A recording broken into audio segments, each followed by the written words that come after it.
Hello and welcome to the Macca's Talk Hockey podcast, the podcast where me and my brother talk about English ice hockey, specifically the National League. And it's just me and you, Charlie, today. Literally like the old days when we first started the podcast. Yeah, it's quite nice actually. I was quite looking forward to Dan sadly ill, so get well soon, Dan. He's got the jack bug, I call it. But yeah, it's quite nice having two of us on the podcast. It will be just a long conversation, I guess, brother and brother chat. Yeah, we haven't got an interview on today, but we'll try and get one in the next few weeks. We don't want to pester all the players all the time. But yeah, Dan's got an illness. It seems a lot worse than mine. I think mine was food poisoning, but maybe I was a bit ill as well, and I might have passed it on to Dan. And if you didn't hear the story last week, I got really ill on the Sheffield Leeds semi-final day and was throwing up all day, and Dan was with me most of the day, so maybe that didn't help. And Dan's been bedridden probably for the last 4 or 5 days. He didn't actually go to a hockey game this weekend, and he normally troops through it, doesn't he, Charlie?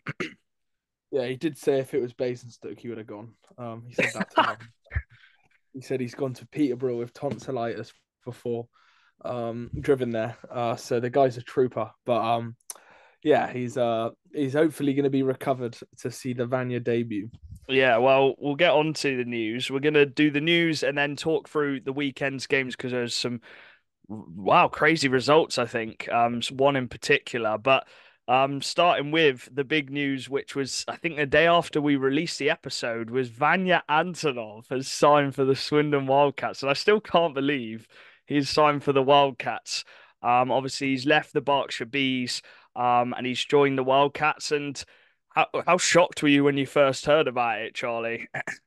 Yeah, I was surprised. There was a part of me which was hoping was hoping that we would have that mid-season signing, but I didn't quite think it would be the quality of Vanya Antonov, which is just the best we could have possibly got in my eyes mid-season. And yeah, just a huge addition to the Swindon Wildcats, and I was massively shocked. I just yeah, I'm very happy, very happy. Yeah, I think he is one of the best, if you want to call it, Brits available, who maybe would leave their team, and he's obviously chosen to take the new challenge at Swindon, and obviously we'll talk about it as well. Swindon are pushing at the top, and I'm sure Antonov, that was a big pull for him in coming to Swindon. But we talk about Vanya and what he's going to bring to Swindon in particular. And Swindon's an older team. We've got a lot of players maybe at the back ends of their careers who are still at a very high level, but we are an older team. And Vanya's only 27, Charlie. You'd probably say that's the prime age, wouldn't you? 27, 28 years old. And he's going to come in and he's going to bring a bit of speed. He's got a very high IQ, and he also knows how to put the puck in the back of the net as well. So it's just, I think, the perfect fit for Swindon in what they needed if they want to match the likes of Leeds and MK in that final push of the season, Charlie. Yeah, I think it's the perfect signing. I think the best way to describe Vanya is he plays a very Aaron Now style of game in terms of he's not silly with penalty minutes. He's never been known for that. He's a very IQ heavy player. He's not too physical at all, but one thing he adds to Swindon, which we do lack a bit, is speed. Is he's got that pace behind the net. He's got a big forecheck on him. He's a small lad who just keeps going and going and going.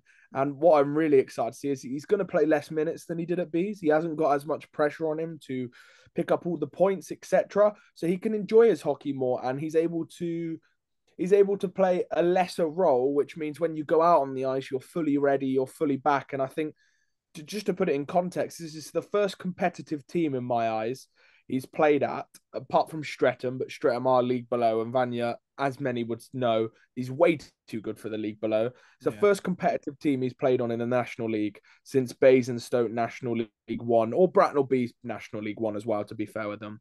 But yeah, I think it's a huge year for Vanya, and I think there's only one reason he's come here, and it's not because he wants to take part. He wants to win something. Yeah, I think, but when you mean competitive, I think Bees still have all to play for in terms of the playoff. I think that battles is really good, but I think, do you mean just compete for the trophies possibly and just, Being at the top of the table, yeah, play, players want to be at the top of the table. Don't get me wrong, it's cool when you sit in that position of maybe fighting for playoffs is of course a big battle, but in terms of when you sit in that position maybe which a Romford team is in now, etc., you've not got a crazy amount to play for until the end of the year, apart from obviously the cup for Romford, but you don't have a crazy amount in the league to play for. You just got to make sure you get your playoff spot and try to finish as hard as you can. Whereas Swindon aren't in that case. Every league game is big for us. And so it really does mean you're playing in a team which has to win every game. Yeah, he's going to play his first game this weekend against the Steel Dogs, so I'm absolutely buzzing for that. And obviously, with Josh and Dylan out with GB as well, it does just add that extra body, which it didn't matter at the weekend, but you could kind of see we were missing that just extra players to give the top guys a little bit of a rest, especially on the Saturday. I just can't believe it. Obviously, 32 points in 28 games for the Bees this season. He's played in every game, which I think is very important, Charlie, because obviously he's had past couple seasons he's played in some of the games. So I assume he's going to play most of the games coming to the end of the season, which is going to be massive for us. So yeah, I'm absolutely buzzing. What a signing for the Wildcats. And I'm sure any team, wow, I know any team, especially Milton Keynes or Leeds, would happily take him in their team for one of the top lines. So it'll be interesting to see where he fits in. I think he may start on the third line and see how he goes on that. And as he gets used to the team, he might work his way up to the top six. But either way, it's just another really, really strong player and strong IQ player. You talked about how you're so excited to watch him possibly with Malazinski. Yeah, I think I love Vanya Antonov, and I'm excited for him because I really I just think the guy's got so much potential. Like, just to read out a stat here, in the EPIHL, which is the old like National League equivalent for fans who haven't watched for a while, it's a 5 import league. Many would argue it's better than the league we play in now. In Yeah. his best season for Bracknell Bees, he scored 65 points in 51 games, and that is top level. And that was early 20s, 20 years old. He was probably 19 years old that Yeah, year, that's 18, 19 years old. The guy is a bundle of talent, and he's been a phenomenal piece for Bees. He was a huge reason they made playoffs last year. He was a reason Streatham kept winning trophies in the National One. And I just can't wait. I can't wait to see him and watch him, because I think he's one of them players where you just watch him and you say, you're so good at hockey. You're the reason I love watching hockey, because he's just an exciting, fun player to watch. And definitely a ones to watch if Swindon have got a game against your team coming up in the season, because I think he's yeah. just an exciting. He plays hockey in a fun way. He looks like he's enjoying himself. And he's got a really long stick as well. For someone who's quite small, he's always had a long stick. So it'll be interesting to see him playing with that. Yokoyama has departed the Romford Raiders. I think his time has finished with them. And he has actually signed for the Solihull Barons in the National One North. So he's back in the National One, but he got really good points in our league for what we thought he'd be a point per game player, and he's just over that, especially for the Romford Raiders. So I think he did a really good job in the national, and I don't think there is a national team looking for an import, so that's probably why he hasn't got a national team contract. But yeah, he leaves the Raiders. He got in 16 games, 24 points, including 8 goals. And he was really good cover, wasn't he, for Leisham, who's just had a nightmare this season with injuries, Charlie. And obviously he got that injury, so Yokoyama played last weekend. So it'll be interesting to see if Leisham does come back.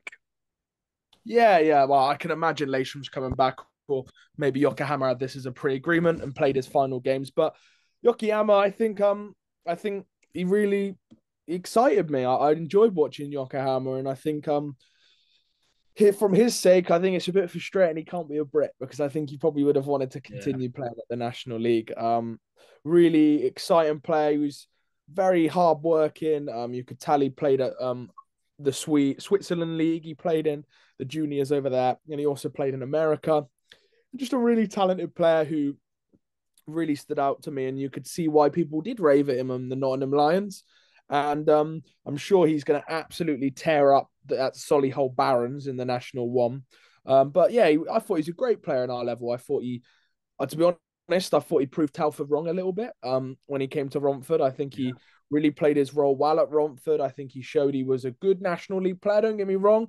we got a lot of imports in this league who are scoring 60 points, which is why sadly Yokohama can't really stay at this league. But I think Yokohama did a great job at Romford, and I think if they need import cover in the future, or potentially it becomes a 4 import league, I think there'll be a lot of teams on the phone to him.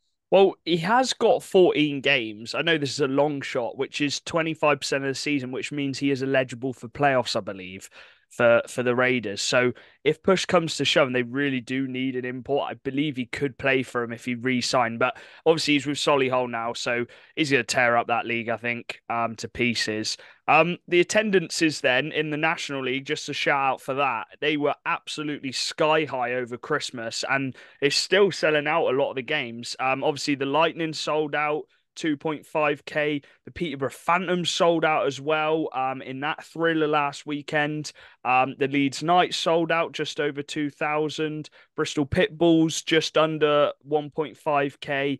The Raiders sold out again 1.2k, and then the Wildcats had their biggest ever attendance since 1996, 1,469. So just unbelievable support over Christmas. And then obviously the semi-final New Year's Sheffield Leeds sold out.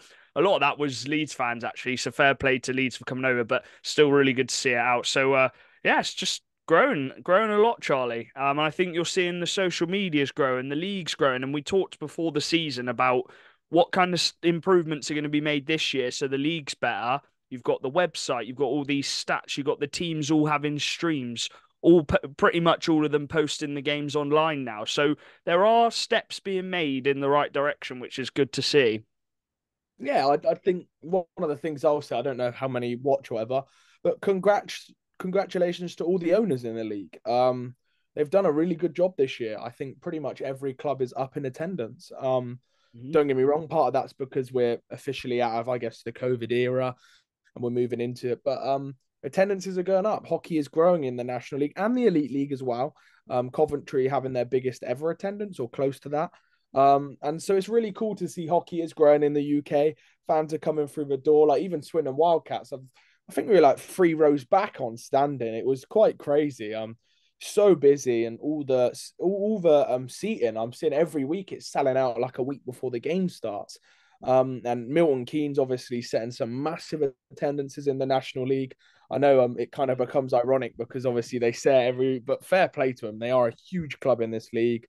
Leeds, Hull, Romford, congrats to their owners. They obviously we spoke to some of them, and it's really cool to see that club grow. So it's exciting for the National League, seeing that each club is growing. Each club also is financially growing, which is important for the league because we don't want to have a league split apart. And so yes, it's exciting for the National League. It's nice to see it doing, and in a weird way, I hope we've played a small little role in that with the Yeah. podcast. Hopefully, yeah, bringing a bit of the fans together and the coverage of it. Because I know we get a lot of fans saying, you guys just know way too much, but we're just obsessed. So of course we know everything. We go on our daily walks, well, when we can, and just talk for an hour about hockey on an hour route. So yeah, the last bit of news, not too much of a downer, but the GB under 20s tournament started, and it's been a tough start, hasn't it, Charlie? We've watched both games today as we're recording, and then yesterday where they played Croatia. And I thought they had a much better game against Croatia, obviously taking the lead, and then Croatia just came back and just I think this moral was too many penalties in that game, Charlie. And Croatia just in the end beat the GB boys. But today was very tough, wasn't it? Lithuania, very good team. And I want to ask you about the point you made because I thought it was a very good point. And I put something out on Twitter saying our boys don't really get that gel together as under 20s and they don't really play together. They might have the odd games, but even then, that's all the different players. That's not the final squad being able to play regularly together. And then you looked at the Lithuanian team, and a lot of their youth players play at a youth level, don't they? Yeah, I think it's interesting. It's easier when you're on mainland Europe because you can send your children only 3 hours away or whatever. But there was 2 points I kind of wanted to make, and I think it's been a tough tournament for GB because I don't think we've quite had that cutting edge. We don't have that quite clinicality to finish out games against Croatia. I thought it was quite an even game. It was a 50-50 game, and we didn't quite have that cutting edge. Jacob Whitehead had a really good game that game. I thought the Swindon boys were good. I thought Bruton was good, but I didn't think we quite had that clinical edge to that game. And it was one of them games you can't go mental at a game like that. I thought Lithuania, fair play to them, outplayed us. But it's difficult for a team which doesn't train with each other all the time and doesn't really play with each other. But I wanted to make 2 points, and this is no diss to the GB coaching. I think they're great coaches for what we have. But the Lithuania coach used to be the under 20s Canada coach.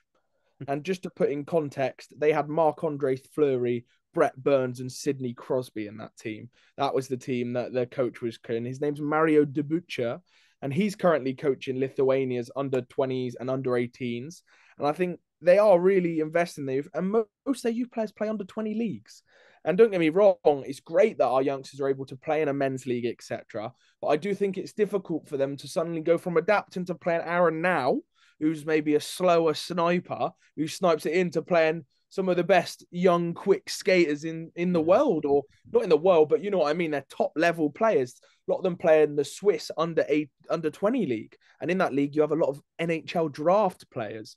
So it's no mess about, and yeah, it's been a tough tournament for GB, but I don't want to get on top of the boys. There's some very talented youngsters in that team, and it's only going to make them stronger because when they come back to the National League, the National One, and the Elite League, and whatever Canada League or American League they play, and they're going to be hungry to take them maybe frustrations out. But we want to end the tournament high and win the last 3 games I think we've got.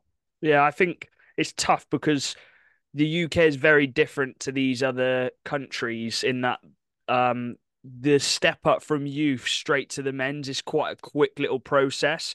And you mentioned, unless you go out to, say, a Switzerland or a Hungary or a Finland to go and actually play in the youth leagues after you've done a OHA or whatever, you're going to go straight into the men's league. So it's very two different types of hockey. And also they just don't train together. So I think it's very unfair. And I think GB fans put a lot of expectation on them as well. And don't get me wrong, we want them to win, but there's so much expectation every year and they can't quite hit it. And maybe we've just got to admit that there isn't enough in our youth systems for these younger players to be able to develop together as younger players. And there actually was probably more back in the day, obviously with OHA and a lot more youth systems. So yeah, I think it's a bit unfair expectations put on them. And hopefully, as you said, they'll get a they've played a couple games now. They're training a bit more. I think they probably will end the tournament really strong. And apart from the Dylan and Josh pairing, none of them have played together before, really, in the teams. Yeah, And you can kind of tell that Dylan and Josh have played together because they're linking up a bit better than other players are. yeah, I think it's always a challenge at GB. We're not a hockey nation, but the one thing you can always guarantee is them boys are going out there and they're trying their ass out, or Yeah. they're trying their hardest, and it can be frustrating, but they're working hard. They're trying their best out there, and we're not a hockey nation. It is true, Yeah. and at some point we never know. GB under 20s may get that promotion, but the one thing I love in any podcast or player we've interviewed, I love the fact that one of their highlights and memories is always the GB under 20s, under 18s, Yeah. even maybe they get that step up and they make it to the men's team. So, although it may not be the best thing, don't get too on top of these boys on Twitter. I know it's frustrating. Congratulate them because they've done an amazing achievement, which is representing their country, and I know that a lot of these boys will be telling that to hopefully their future children in the future and stuff. I represented Great Britain under 20s. That's something which I think they can all be proud of. Yeah, no, I agree. And hopefully they get a couple wins so they can hear the anthem in the line together. Right, let's go on to the national then. And it actually started on Friday night, and I was actually there commentating in Romford, and it's safe to say I've had quite the time in Romford. I've been there 3 times in a week. And obviously me and Dan did the commentary for the Romford Raiders versus the Bees, and I was back there co-commentating with Matt. And let's just say I was blessed with the game on commentary. The Romford Raiders leading 4-3 right until 15 seconds to go. where Jordan Cowney just snapped one pass, just a real quick snapshot, which no one really expected. And he tied it up 4-4. And then it was Sean Norris, who I think it's taken time to settle in, but now he's just settled in and he's rolling at the moment. And he scored the overtime winner 5-0. And Charlie, it was another one of them games like MK have done this season, because I know you watched it on the stream, where they should have probably been three goals ahead after that first period, shouldn't they? And they had so many chances in the slot. Yeah, MK put on a bit of a show, to be honest. They were very good. I thought they opened Romford up well. They looked better defensively, and they played a good game. But there was maybe one or two Headley would take back. He threw the puck out once, and there was a Shaw Miller one which snuck through him. But these things happen as a goalie. And Romford kind of found that kind of Romford way at home, and you thought, oh, this could be another one of them dogged out Romford wins. And then out of nowhere, MK scored a last minute equaliser, which I'll say how it is, I wasn't too thrilled with. Um, Being a Swindon fan and close to MK in the league. And then obviously Sean Norris took the winner, and MK took the 2 points. And to be honest, it showed great mentality from their team. That's exactly the result they wouldn't have got last year. And that's credit to them as a team, since they had that. What was the big loss they had, which caused a bit of a The semi-final. of the semi-final, since the semi-final loss, and that kind of maybe a bit more frustration online. I believe they lost another game. I know they lost to Swindon as well. They've kind of really Solway, Telford, they lost both of them. yeah. So some rough away wins. Suddenly, you beat Swindon away, Peterborough away, Romford away. Three of the games they massively struggle with. So fair play to that team. They really are digging deep right now, and they're on a bit of a roll. So they're the team to beat in the league at the moment with Swindon. They've gone to overtime 11 times. They won 5 shootouts. It's just crazy. Like they are just winning those games, and just when you think that, oh, they're out of it, suddenly they just get it over the line and they just get the points. And you've always said to me, it doesn't matter at the end of the season. No one looks back and goes, "Oh yeah, they shouldn't have got that." If they got the points, they got the points. And if they win the league by two or 3 points, you're thinking, "Oh, those overtime results were massive." They've gone from getting 0 points to within a minute and 15 seconds getting all the points, and it's just crazy. And that puts, with the other results which we'll go through, that puts them actually at the top now. Even if the games in hand which Leeds have win, they'll still be at the top. So one shout out as well, obviously we've criticised a bit, I think, on Spadafor and his penalty minutes and just doing some erratic stuff, which he was doing, but he's not doing it anymore. And maybe that's because Forsberg's come in, but he didn't get a penalty on that game, Charlie, against Romford. He's got several penalties against Romford in previous games, but actually, he got a really nice assist on the third goal, and I thought he had a really solid game. So you got to give credit to Spadafor, because you can see the improvement from a month ago. Yeah, it's one of the best games I've seen Spadafor have, along with I think they beat us in their place. 3-2, yeah. I thought Spadafor was really good in that game, and I think yeah, maybe Forsberg coming in and kind of a bit of a wake up call of stop getting penalty minutes has really resulted in a much better version of Spadafor, and that's linked with results. They're not conceding many away. How many did they concede against Romford? Was it 3? It was a 5-4 game, but Oh, 5-4, but they're not quite conceding as many as I remember. The chances are down. I didn't think they had too many clear cut chances in that game, Romford, and I just think it feels like, and I've seen on the MK kind of forum as well, feels like they've taken a shift defensively, which has meant they're not relying on their forwards to score 5 goals every game. I know they did in this Romford game to win them games. So yeah, they beat Swindon 3-2. They beat yeah, Phantoms on penalty shots, only conceding 3, where they've conceded a lot more goals away from home in previous games. So I agree. I think defensively they've tightened up a lot. And I think that does come with having Forsberg and that extra D man. And yeah, I just think they didn't actually have Solder in that game. So they were only running 5D, and I thought they did really well. And then Martin Sisters as well. He's just hitting some really hot form at the moment, which we know he can hit. He got a couple goals So he's got like 5 or 6 goals in his last 3 games. So yeah, a massive win for the Lightning on the Friday night, and I really enjoyed commentary. I know I wanted Romford to win, but I stay neutral on commentary, and it was a really good game to commentate on. The Saturday game, Charlie, then the Swindon Wildcats against the Raiders, and it was a doubleheader, a lot of double headers this weekend. Actually, not too many. There's a couple. And this was probably the Glenn Billings show. He just seems to his favorite team to play against is Romford, isn't it? His hometown team, and he scored a hat trick, and they were all identical goals. The third one was a bit better of a goal, if you want to call it that. But he's just he's so good, isn't he? That we've run out of words to describe Glenn Billings, Charlie. Glenn Billings, one of the best British players in this entire league. Oh, he I, is. He's fourth I in barely, Brit point scoring. I barely see the guy get mentioned. He's phenomenal, to be honest.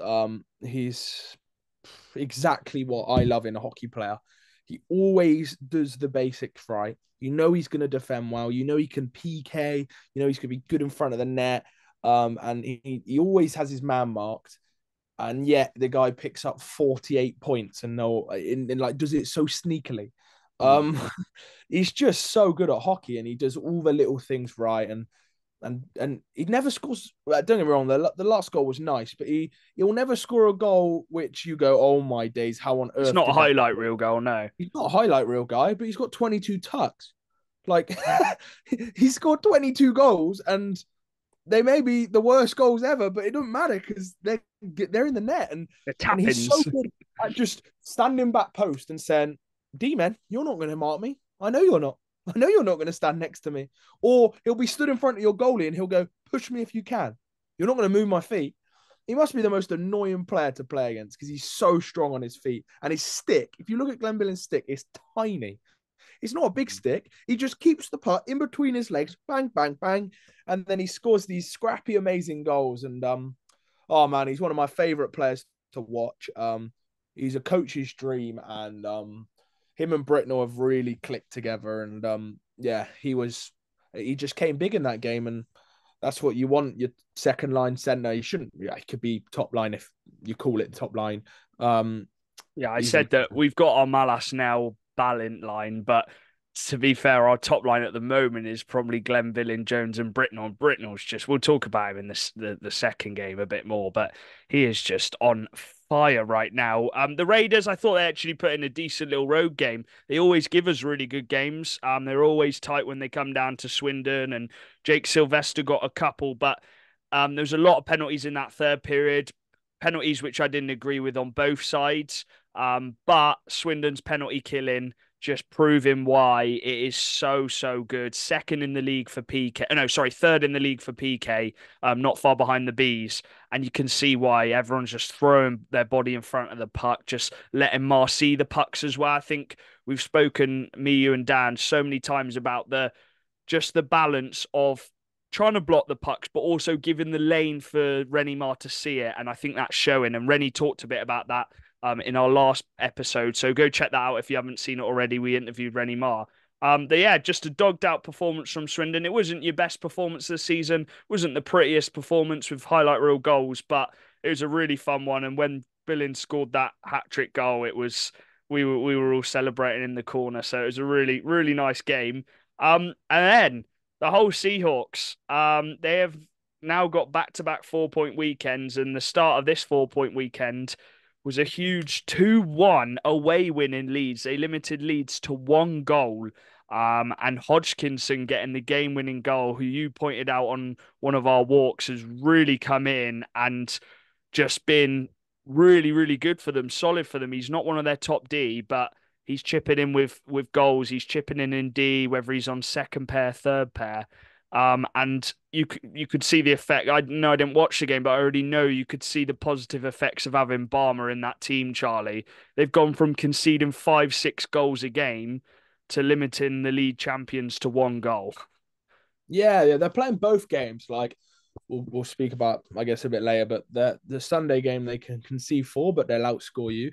But Yeah, then the Saturday game they concede one goal and win 2-1 by a defenseman scoring, which just wouldn't have happened in the 2 months slot. ago. In the slot. Yeah, I don't know what he's doing there, but fair Sobchak play. was man in the point, to be fair. So a little Um, tactics. but yeah, Hodkinson's been a huge addition. To be honest, he obviously he was on a 2-year contract with Leeds. That didn't work out for whatever reason, I don't know. And he signed for Hull last year for a couple games, but this year he started to. I think he's playing every week now, and he's been a huge addition. He's picking up points in random spots, random positions, and yeah, they just look like a much better outfit all round now. And seems like Zamodra's taking that role as the big starter in the big games, and he's really living up to the occasion. The D's great in a 1-goal game, but I bet the goalie's better because to keep it down to 1 goal is a big result against Leeds. And Zamodra's just one of them goalies who's so good in them big games when you need him to be relied on. And getting 2 points in Leeds is one of the hardest challenges in this league. And Matty Davies' Hull have done that. Yeah, they outshot Leeds as well, 39-33. So that's a couple games now that Leeds have been outshot. But yeah, still 32 saves at 33 for Zamostra. But yeah, big win for Hull. And if you didn't know, Matty Davies has come out and said, no, this isn't a 3-horse race, it's a 4-horse race. Now, I think Hull are a bit far off. We'll talk about it at the end when we quickly go through the league. But he's confident in the team they can make these points back, and this weekend is going to be absolutely massive for that if his statement's going to be true. Another doubleheader was the Solway Sharks and the Steel Dogs, and the Steel Dogs just got it done in the end. Walker Sommer just keeps scoring those 5-on-5 goals. He's now the goal scoring leader of the league. And yeah, they got it done in the end. Quite a quiet final period, actually. Stenton got it back to 4-2. His 12th goal of the season, by the way. He is absolutely ripping him in right now as a defenseman, sorry. Charlie, I know you love him, but yeah, just really good defensively, shutting it down in Solway in that third period to get the 2 points for Sheffield, it seems. Yeah, it was a rough end of the year for Steel Dogs. I think that's Yeah. fair to say. Losing 2-3 goal leads against Hull, and obviously getting knocked out the semi-final on New Year's Eve. But they bounced back well. A tough place to go to, Solway, and again just putting up the job, doing enough to get that win. Defensively, I believe Norton was in goal for that game. I may Yeah, I be think wrong. he's their starter now. Yeah, I believe definitely. Norton was in goal for that game, and a nice performance from him. Maybe after Yeah, he was. not so happy with the semi final. And yeah, just showing their good defensive outlet. I wanted to mention two players who three actually. I think Norton's having a good year. I saw his save percentage have popped back up, which is quite cool to see. Norton, I think he's closing in. Yeah, closing in on the 9. I think he went down to an 8-8, but he's up to an 8-9 now, and he's closing that back down. And two players who I think are heavily underrated in this league, Jonathan Kirk. I know Dan will want me to say this. Dan watched the Sunday game. I know they lost that one, but he said Jonathan Kirk was really good in that game. Played a good all-rounded game. But two, and I think a guy to look out for is Sam Cooper. I really think Sam Cooper's taken a lot of strides forward in the league this year. A guy who probably goes under the radar because he plays for the Dogs. I don't think there's a crazy amount of coverage on the Dogs. He's only 20 years old. And this season, he has got 12 points in 32 games. He plays on a top pair for the Sheffield Steel Dogs, and he plays against the best players in the league every week, and he's doing a good job at it. And I think Sam Cooper's really developing well in that Sheffield system, and he's kind of that D man you'd probably say out of them who, in the future, definitely could push for the elite league. And maybe he wants that Sam Jones spot, which is leaving from Sheffield, or who knows? But I think he's really developing nicely at the Steel Dogs. Yeah, I didn't know he was actually 20, so he's doing well for his age. I think he's one of the leaders in the team as well, from what I've seen online and stuff. So, yeah, big win for them. And then one of the shocks of the weekend, I'm not going to call it the shock because there is a game on the Sunday, but Bristol hit 10 goals. The first time I think Barry McKenzie said in Bristol Pitbull's National League history in front of a sold out crowd. They beat the Phantoms 10-3. Just bonkers. Reese Smetham, shout out to him. He got his hat trick, his first hat trick. Tanner Butler got a goal and 3 assists. Bailey Hare was on the score sheet. Price, obviously, Hill, Lewis. A really tough night for Peterborough and Levine, it's got to be said. And they did respond on the Sunday, keeping the score a bit lower. But just a bonkers game, Charlie, which we didn't see coming after we watched them against Swindon. And no disrespect, they were really poor against us. But they obviously turned it round massively in that game. And we'll get on to the bit of the rough stuff in a bit. But I think the main headline of that is just 10-3, just crazy. Yeah, like to be honest, after they played Swindon and we beat them fair and square 2 games in a row, I thought this Bristol team ain't got much bite, but they proved us wrong again this year. They keep proving me wrong. I put them bottom of the league, and they don't look like they're going to finish in that position at the Yeah. moment. And credit to them, and credit to Barry McKenzie. They seem to be a team where whenever they look a bit down in the dumps, they find a way to get back in it.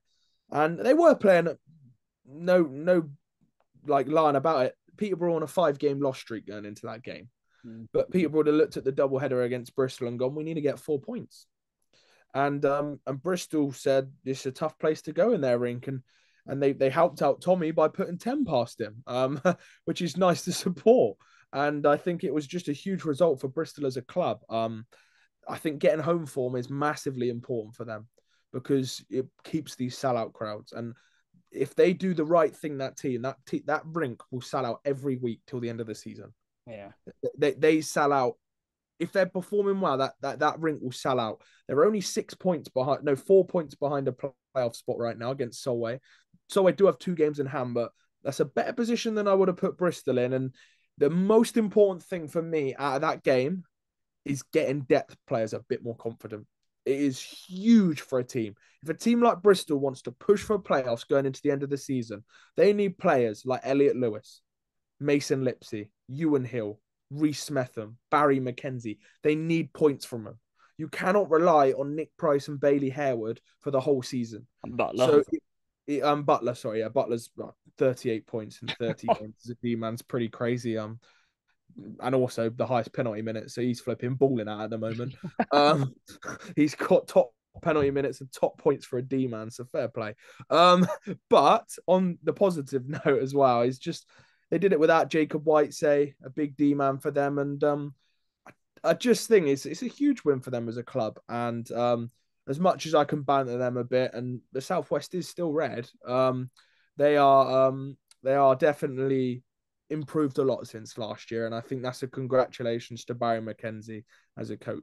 Yeah, I think the main thing is just how they turned around and from that really poor game against Swindon, 8-1, losing 8-1, and then actually scoring more than you just conceded the game before. There was a bit of a scruffle. We've seen it online. There's a lot of videos.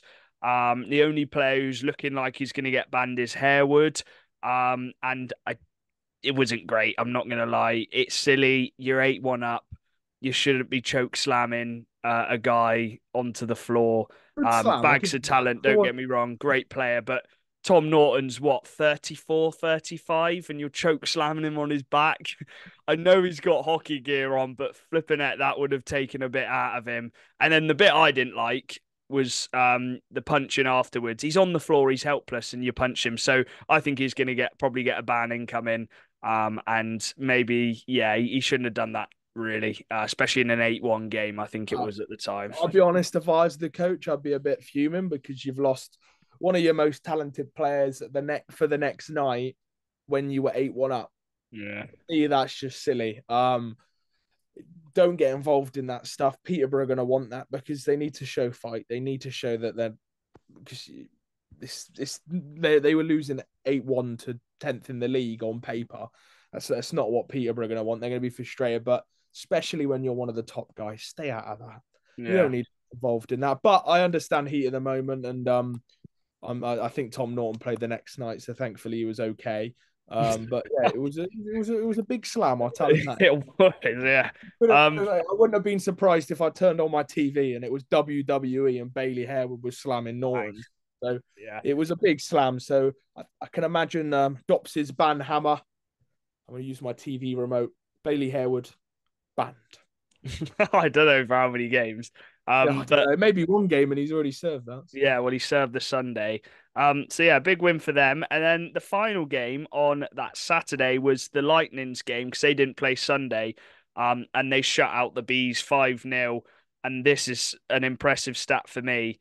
They limited the Bees to 14 shots, which is really, really good. Five different goal scorers as well. Corey McEwen with another goal. I think he is just popping up with these little goals, man, setting the tone. He scored the opening goal. It took him 26 minutes, but he got that goal.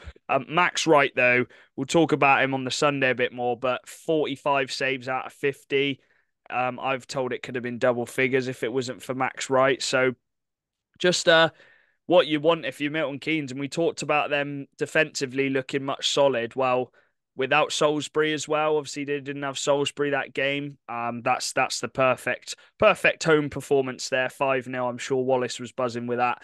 The Sunday game was the return game, and you got to credit the Solway Sharks losing by a goal to then turning it around and winning by a goal, and it was them who shut out the third period. It was 3-2 after the first two periods, and Charlie, they did to Sheffield what Sheffield did to them the night before and just shut the game down. And we've credited the Solway defence a lot this season. That does start with Jordan Marr, and he made 53 out of 55 saves, which is just bonkers. The goalies have really stepped up this season. But yeah, just I think it's improved. It's a lot of improvement in the defence this season, which you talked about, but compared to last season for Solway. Yeah. I really like the Solway outfit, and also without their coach. Oh yeah, And Grubs with GB. I don't think we announced this, but unless you did it on the last We did it on podcast, the did you last announce? one, yeah. So they had Craig Peacock who got a point, and he had the tough role of playing with Dunbar and Gardenia, so he had a tough weekend back, having to carry them to the second top goal scorer in the league and like the second top assister. So I'm sure he enjoyed playing. Well, I'm sure he enjoyed playing this And he's weekend. playing with them again this week as Yeah, well. and yeah, I just think it's a big result for Solway. They're just one of them teams, and who did we have on the podcast from Solway? Kel KLB. beat. I think I remember him saying just get 2 points every weekend. I'm pretty Yeah, sure no, he, he did say that. Yeah. and that's what they're doing at the moment. They're not getting 4 point weekends.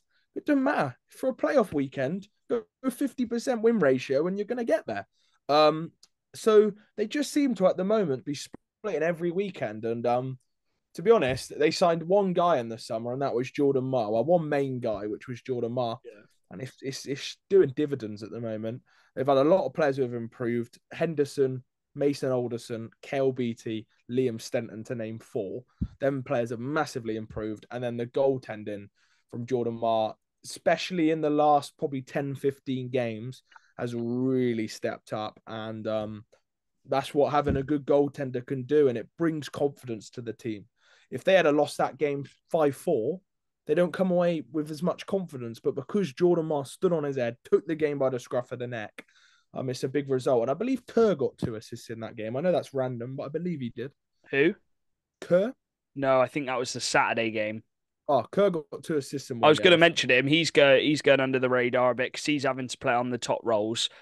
So he They credit start to the him. game with that line now. That's how good Yeah, Stenton's playing. Stenton and Kerr is they start with that D pair, and then they've casually got a second D pair of Arsenal and Beattie. So, and poof. BT's talked about how he's really generated like a good partnership with Arsenal. So positive for Solway, and it keeps him in that playoff spot and Mm-hmm. comfortably as well for now. They've got the two games in hand as well, but anything can happen and change in a weekend.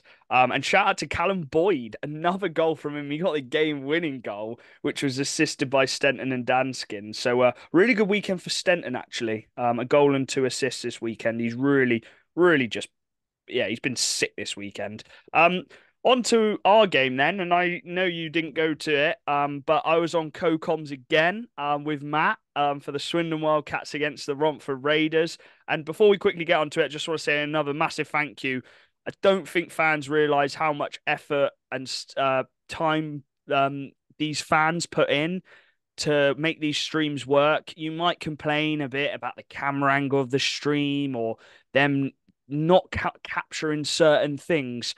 but they're doing it for free. They're volunteers who have got a little bit of experience in camera work, and they trust me, they work so hard to get it going. So fair play to them. And it was a great game to commentate on. And I gotta say, I think from the second period onwards, second and third period, especially the second period, you could tell it was a 3 game weekend for the Raiders. They really struggled to get anything going in that period. But on the flip side, Swindon did what they've done this season, put them in a chokehold, and 5-on-5 just absolutely shut them down, Charlie. And if you shut down Shufat and Miller, you shut down pretty much 50% of that whole team, really, because those are the ones which create stuff. Those are the 2 power play goals which Romford score, which are really nice goals. But defensively, and I know you want to mention him again, you said to me, I know Britnell got 3 points, Nell got 2 goals, but Ryan Wells is just, I know we say it every week. He's just single-handedly changed our team. I know there's a lot of other factors as well, but he is just, I love him. I love him. He's the best player in this league. Like, he's disgusting. Like, those who know hockey would pick Ryan Miles as the first player on their team. Yeah. Like, he's that good.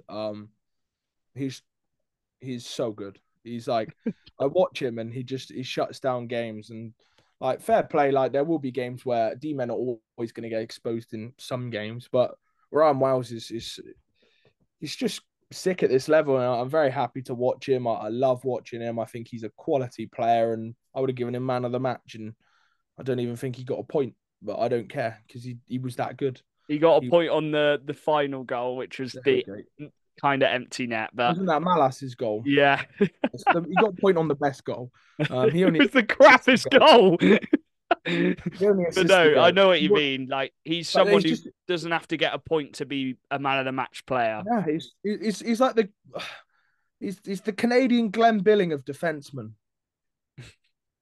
What a statement. But yeah, again, just a very good performance from Swindon. I love watching us this year, and whatever we go on to do this season, I really do think we've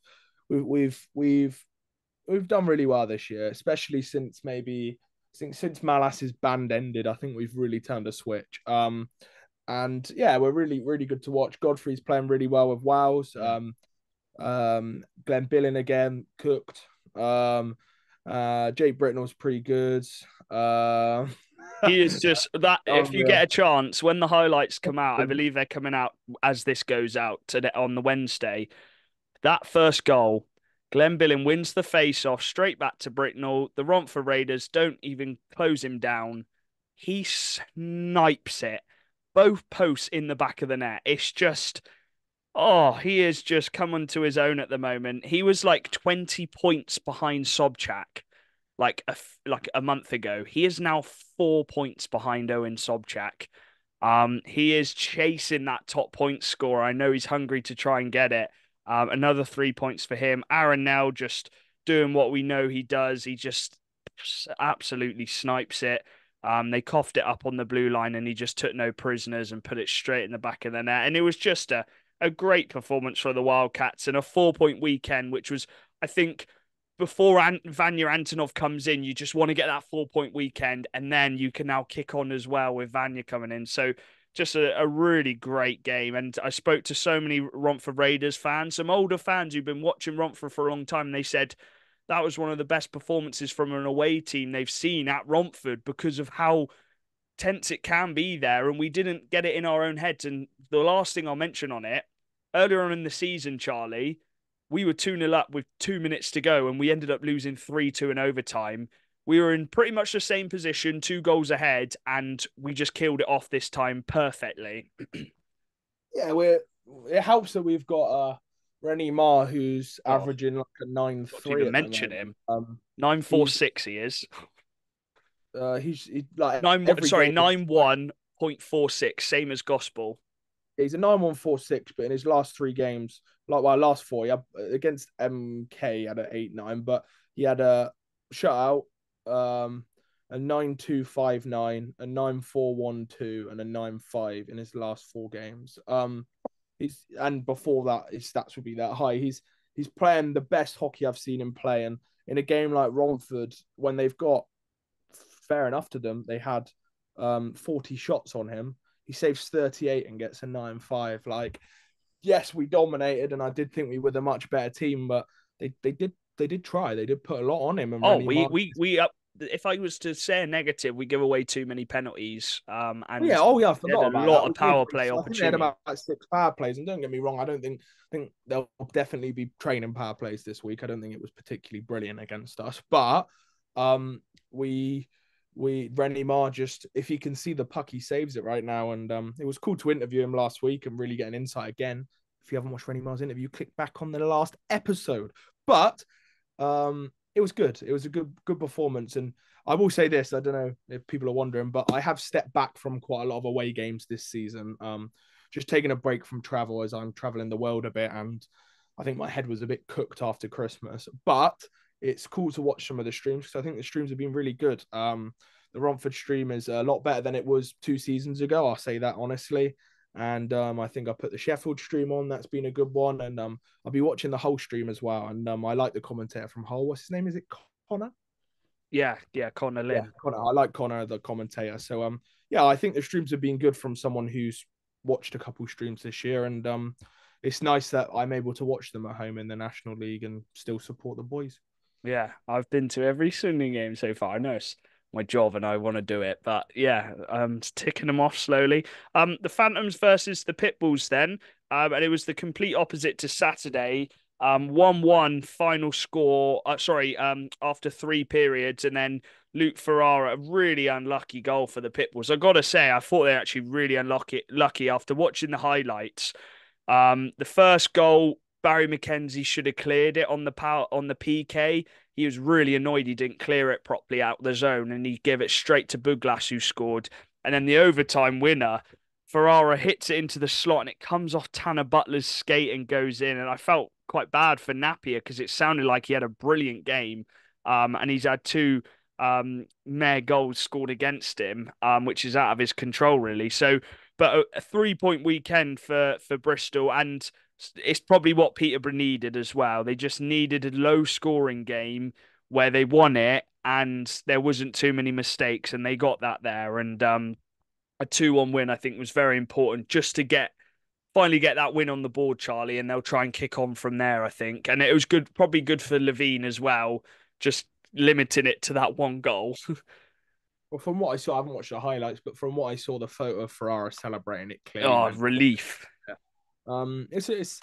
It's a tough time for Peterborough. 6 losses on the bank before they won that game, and they've got Billy Thorpe in GB. Brad Barron's not back yet, and so it's difficult. You're playing with 3 senior defensemen in Scott Robson, Bug Glass, and Norton, and then the rest are youngsters or Gretton at D. So it's not easy when you've got a goalie who may not be at his most confident. And he's probably under quite a lot of pressure right now because he is the import, and you expect your import to step up. And I think it's fair to say that they're probably wanting a bit more out of Levine, which he did do on the Sunday night. And your forwards aren't quite firing right now. And they've also, from that game, a Oh, yeah. 5-minute holding penalty, which is getting reviewed for one of their imports. Someone I It's really been, highly rate in yeah, Cam Cam. Hook. So it's a frustrating game, although they got 2 points out of it. Cam Hoof getting reviewed, that normally leads to a ban. So not particularly great for the Phantoms No, in that sense, but also getting 2 points on the bag and getting another win at home is important for the confidence of the team. So you know what I mean. I'll check who they have in a minute in the fixtures when we go through that. But Seahawks get the 4 point weekend, obviously conceding a bit more goals, but this is what we've been saying. If they don't quite tighten up defensively, they've got the forwards to just outscore everyone. And they outscored Telford, and they beat them 7-4. They were actually 5-0 up. Telford got it 3 goals back, obviously without Tom Watkins, who's with GB as well. Telford really struggling at the moment. Really, really struggling. That was their only game of the weekend. I think they've got a few games ahead of everyone, so they've got a couple 1 game weekends. But Svet getting a hat trick, that'll be big for his confidence. Lee Bonner getting a goal, and obviously everyone's probably seen his viral GIF going around, which is very viral actually. It's getting thousands of views, tens of thousands every time he gets posted on Every Instagram. Instagram post it goes crazy, but I know. And that's only Hull could get away with that one, I couldn't know he? only Hull could get It, away with that it's gif. just, I don't think it any other just team could. it just suits the vibe of that club, to be honest. Not in a rude way, but they are Yeah. just like they're just Just Hull. yeah. It's Hull. Only Like, Bonner could get away with that. Only Bonner could. It's just yeah. his character. He has that. He'll be honest. He has always got that haircut at playoffs and stuff like that, and just Oh, had to be him. I'll say this from when I first started watching hockey, or when I first started when Bonner played for the Hull Pirates. I just watched him in warm up. I knew he was just a little prankster. Like he just loves hockey, and he has always And the been funny that thing type of about him, guy. I love he's Lee getting Bonner. hot now. He's actually Oh, like. I almost think that this yeah. is this is motivating Mate, him. it's motivation because it will bag him thousands of views on their Matty Davies Instagram. must be flipping loving it when he gets it. Every time Bonner scores, I bet he celebrates that one a little bit more because it means maybe a couple extra ticket sales from that bad boy. But yeah, well done to the whole media team on getting that virality. Or I can imagine Bonner came up with himself, to be honest, because he just seems like that type of player. I just yeah, but again, I don't think any other team would get away with that really. But it's Hull. That's Hull for you. And then the final game, we've saved the best game till last in terms of shock, and they've done it twice now this season. The Berkshire Bees win 4-2 against the Leeds Knights. Raul Senes with the perfect home debut. He gets 2 goals. He created that third goal as well to Balaz, the game-winning goal. And then Ross Bottom with the empty net. He also got assists on all three of the first 3 goals. And what a win for the Bees. Before we get on to that, that's a fantastic win for the Bees. Max Wright just seems like the goalie who can just pull out a win from saving so many shots. Another 45 save game, Charlie. That's 90 shots saved across the weekend, 45 out of 47 shots. And yes, they might be a few points behind playoffs, and I don't know if they're going to get it come season, but these are just some memories and wins which stick with a lot of those Bees fans. You could see in the pictures when Rossbottom scored that empty net, just the smiles on some of those older fans' faces who've been watching for 10, 15 years. Yeah, no, it's frustrating for me because I do really think Bees would have made that playoff push if they could have had the numbers in squad because Yeah. Matt's right. He knows how to win them games at home, that's for sure. And there's a lot of stick when Sirisenis got signed and Antonov left, but Sirisenis just left that one to the hand. He put that straight on his ear when he scoring 2 goals in how long? It wasn't very long. It was in 34 seconds. Yeah, so that's not too bad for Sirisenis. A big home debut for him. And Mr. Trumpet Boy, one of my favorite players for the Bees, cooked 4.9. Absolutely phenomenal from Adam Rossbottom. Picking up a big performance for them and just getting what Bees do. That's how you define Bees. If I was to describe Bees, I'd say Adam Rossbottom. That is the exact player who describes Bees. They may not look the most conventional. They may not look like they're the greatest hockey player, but they'll bag you 4 points in a night against top of the league and take 2 points home. He works his ass off, Ross. And that was without Ollie Nags as well. One of their D And Morris. and Morris, yeah. And so they're picking up a Max Wright, phenomenal keeper at this level. And if any teams could go for an import netting next year, I'm sure they'll probably be on the phone to Max Wright trying to snipe him because he's very, very good. I really do like Max Wright. I think he's been a For the great team pick. who's bottom of the league and he's still got above a 9 save percentage. I know he's the import, but that's very good going. He As plays very high level as well. He just every game you watch him, you're like, man, he's going to keep it he's in. so good with his glove as well. His glove saves every time he makes it look easy. He's a coach as well. So I think Yeah. every time he plays, it almost feels like he's playing for his coaching business as well. Because obviously, the better he plays, the more English people are going to want to get involved in his coaching. Yeah. Leeds Knights. I probably should have checked this. I can't remember the last time they got no points in a weekend. It must have been over 2 years ago. Because they only got 5 losses in total last season. They haven't had one so far this season. So just I don't think anyone expected it. I think everyone just expects Leeds just to keep rolling through. If they get a bad result, they'll bring it back the next game. They weren't short of shots. They had lots of chances. It sounds like they dominated the game, but Bees just found a way to do it. And a tough weekend for Leeds. we'll talk about it now. Let's look at the top three standing, and if for Matty Davies' sake, we'll look at the fourth as well because I know he wants to be involved. But the MK Lightning are now top on 52 points. The Leeds Knights are on 47, so they are 5 points behind the Lightning with only 2 games in hand. So maximum, they'll get 1 point behind Milton Keynes. The Swindon Wildcats are now up to second place. They have also played 2 more games than Leeds, but the maximum points in front Leeds could get if they win those 2 games in hand is 3. So it is 4 points between, if Leeds win their games in hand, 4 points between top to third, and then Matty Davies are about 11. Matty Davies Seahawks are about 11 points behind MK, which is very tough to make up, I will say.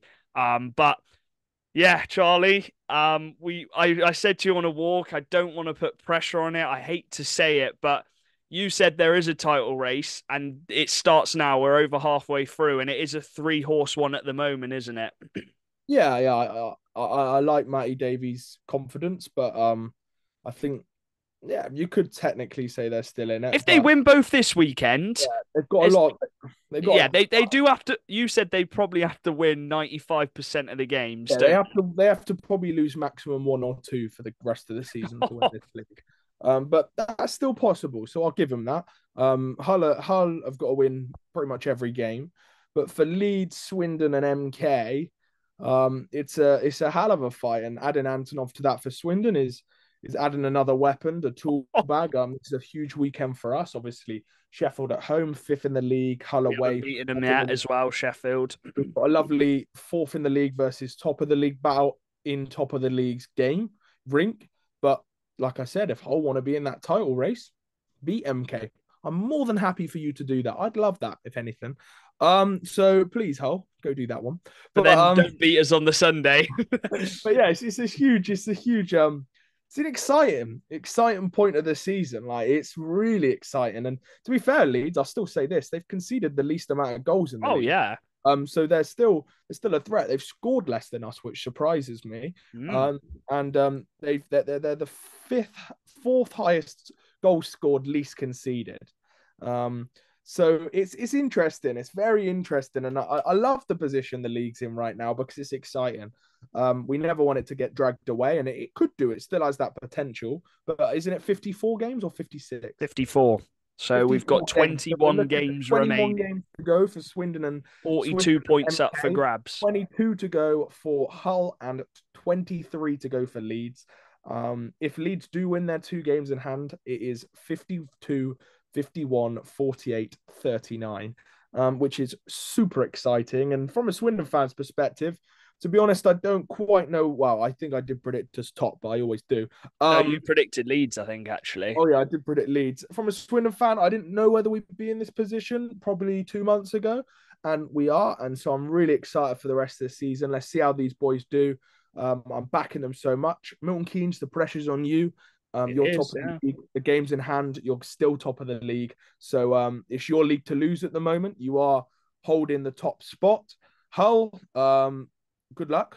You've got a tough task, but I'm not going to Momentum deny for playoffs, even it. if they don't win it. Like Yeah, that team. and it's exciting. I'm really excited for this league race. And one thing I did want to mention as well is just the playoff race for them fans listening. It's a big race. Romford are on 35 points. I'm going to mention them. Romford and Peterborough are both on 35 points in sixth and seventh. Solway are on 30 points, so meaning they're 5 points behind seventh place. And then Solway are eighth place, so they're in the final playoff position. In ninth place, we have the Bristol Pitbulls, who have played 2 extra games, including Telford as well, who have played 2 extra games than Solway Sharks. They are on 26 points, meaning they're 4 points, only 2 wins away from the Solway Sharks. Telford are on 24 points, which means they are 6 points away. I'm going With to two include Bees games because they've come played. off a big weekend. They are 17 points, which means they're 13 points away. So they need a huge push. But I'm never going to doubt the Berkshire Bees, especially if Max Wright locks in. But for me, Bristol Pitbulls are the team which look the most threatening for that playoff spot. And I'm going to mention a guy who I really think is ones to watch. And I didn't know how good he'd do in this league, but I think Tommy Napier could be the difference maker in this race. Yeah. He's got a 9-5, a 9-1, a 9-2, and a 9 in his last 4 starts. He is on big form, and he is a huge part in whether the Bristol Pitbulls can catch the Solway Sharks. That's a race definitely to Along look at. along with the depth scoring, like you were saying, actually, Yeah, because they need the Harewood and depth. Price, especially if Harewood does get a ban, they're going to need some goals elsewhere this weekend Yeah, and then against Telford Leeds. Tigers. Sorry, double header against Leeds for Bristol as well. But that's another game Leeds could possibly trip up on.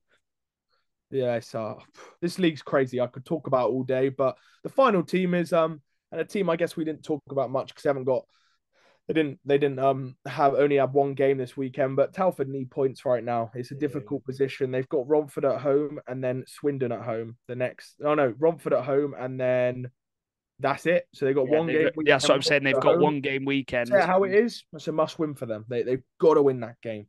It's a confidence booster. They have to take the one game weekend and beat Romford. They need Brad Day to get that confidence back in him. They need their D core to sharpen up, their forwards to just lock in defensively. And it's a huge home game. So if you're a Telford fan, really get behind your boys on that game. Yeah. There's Milton Keynes have got the same weekend Leeds have just had, so they'll be looking to do what Leeds couldn't do, and beat Hull at home, Bees away. Swindon, as we said, Sheffield at home, who we haven't beaten this season. They've been a bit of a slip up for us so far. But I'm confident we can get a result, especially with Antonov's debut. But it's going to be tough. We got Sheffield and then Hull away, which is going to be very, very tough. They're a different team to what we played away last time. And then Solway Sharks and Peterborough, they've got a nice little double header. Oh, it's actually a double header in Dumfries. So have fun, Peterborough fans who are heading up there. That is a brilliant Ooh, fun trip. weekend.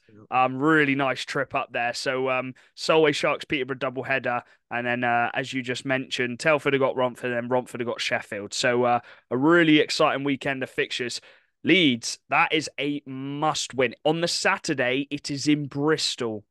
If Tommy Napier stands on his head like Max Wright does and somehow can get Bristol a result, that would be humongous. But you got to think, I know this is another point I wanted to make. A lot of fans, Charlie didn't quite agree with me, but a lot of fans chirping Leeds online. I think they're only going to use that as fuel and motivation, and that could bite you guys in the ass. I know it's just a bit of banter online, and it's only some Twitter fans, but yeah, that could bite them on the ass if Leeds go on this crazy little vengeance run now, which we've seen them do before. I think they won 9 games in a row before that little slip up last weekend. So I could easily see Leeds go on a little run, but we've bookmarked February. Mid-February is some huge fixtures for that top 3 race. But we've talked on this episode for quite a lot. I quite liked it actually. We've rolled back the start of the podcast days, really. The final bit I wanted to say, Charlie, a little question. Is Sobchak going to finish top point scorer with Walker Sommer and Jake Britnell on his tail now? Little question.